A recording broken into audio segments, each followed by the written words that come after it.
Hello friends, welcome to my channel. So friends, आपल्यासाठी एक मी आता नवीन फोन घेऊन आलोय. तो म्हणजे ओप्पोचा A3 Pro 5G. तो आपण आपल्याकडे आलेला आहे डेमोसाठी. तो आपण याची क्विक पहिले अनबॉक्सिंग करून घेऊयात. नंतर याचे जे काय स्पेसिफिकेशन किंवा की स्पेक आहे ते तुम्हाला सांगू.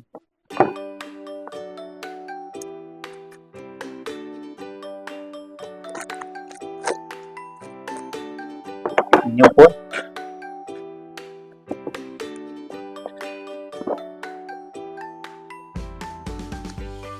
पर्पल कलरकडे ना त्याचसोबत आपल्याला मिळते यांचं कव्हर, जे की एकदम शॉकप्रूफ ज्याला आपण कव्हर म्हणू शकतो ते दिलेले कंपनीने फर्स्ट टाइम. त्याच्यानंतर सिंगल स्क्रीन, त्यासोबत 45 वॅटचा चार्जर आहे आणि केबल. सो हे आपण बाजूला देऊ, फोनला स्टार्ट करूया. फोनचे unboxing plus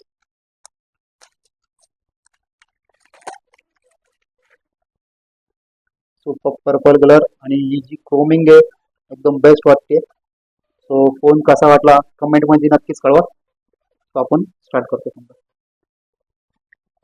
so friends, phone ready to use झालेला आहे. ठीक आहे. त्याच्याबद्दल बोलायचं झालं तर फर्स्ट टाइम आपल्याला बघायला मिळते की ह्या फोनमध्ये जो की ओप्पोचा जुना रिसेंटली आता लॉन्च फोन होता तो 27 Pro प्लस, त्याला जी 360 आर्मर बॉडी दिली सेम ॲज इट इज याला पण तोच तीच टेक्नॉलॉजी यांनी वापरली आहे, 360 आर्मर बॉडी. त्याच्यासोबत 360 मध्ये बघाल तर त्याच्यामध्ये क्रोमिंग वगैरे पण दिलेले पर्पल कलर मध्ये. सो कलर खूप सुपर दिसतोय. त्याचबरोबर बघाल तर या फोन मध्ये तुम्हाला बॅक कॅमेरा दिला तर 50 मेगापिक्सलचा AI कॅमेरा आहे. सो त्याचे जो आपण हाय रेझोल्युशन मध्ये तुम्ही फोटोज वगैरे काढू शकता. त्याच्यानंतर तुम्हाला डिस्प्ले जो मिळतो तो 1000 नीटचा 120 हर्ट्जचा रिफ्रेश रेट वाला डिस्प्ले तुम्हाला बघायला मिळतो या फोन मध्ये, तो पण पंच कॅमेरा सोबत. त्याचबरोबर बघाल तर तुम्ही या फोन हा दोन व्हेरियंट मध्ये येतो. एक तो म्हणजे 8GB 128GB आणि 8GB 256GB. सो हा फोन आहे. त्याच्यानंतर बघाल तर याच्यासोबत हा फ्लॅश टच पण सुद्धा दिलेला आहे. फोन फ्लॅश टच मीन्स की फोन ओला झालाय. IP54 रेटिंग सोबत हा फोन येतो.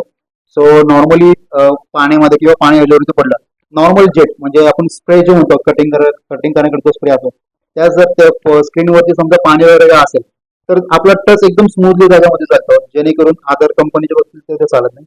सो फोन्स बद्दल बघाल तर भरपूर काय काय दिसायला लुकला पण छान आहे.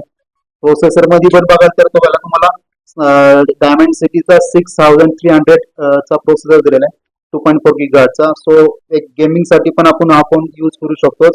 त्याचबरोबर फोन बरोबर येते तुम्हाला 5100 mAh ची बॅटरी आणि आपण मागाशी बघितलाच की 45 वॅटचा सुपरबुक चार्जर भेटतो. एक 0 to 100 हा फोन तुम्हाला बघाल तर एक 74 मिनिट्स मध्ये चार्ज करतो. सो फास्ट चार्ज आपण त्याला बोलूच. सो त्याचबरोबर परफॉर्मन्स तुम्हाला ठीकठाक या फोन बरोबर बघायला मिळतो. सो कसा वाटला फोन नक्कीच कळवा कमेंट बॉक्स मध्ये, आणि जे काय फीचर्स वगैरे जे असतील ते मी डिस्क्रिप्शन मध्ये दिलंच. सो थँक्यू फ्रेंड्स वॉचिंग दिस व्हिडिओ.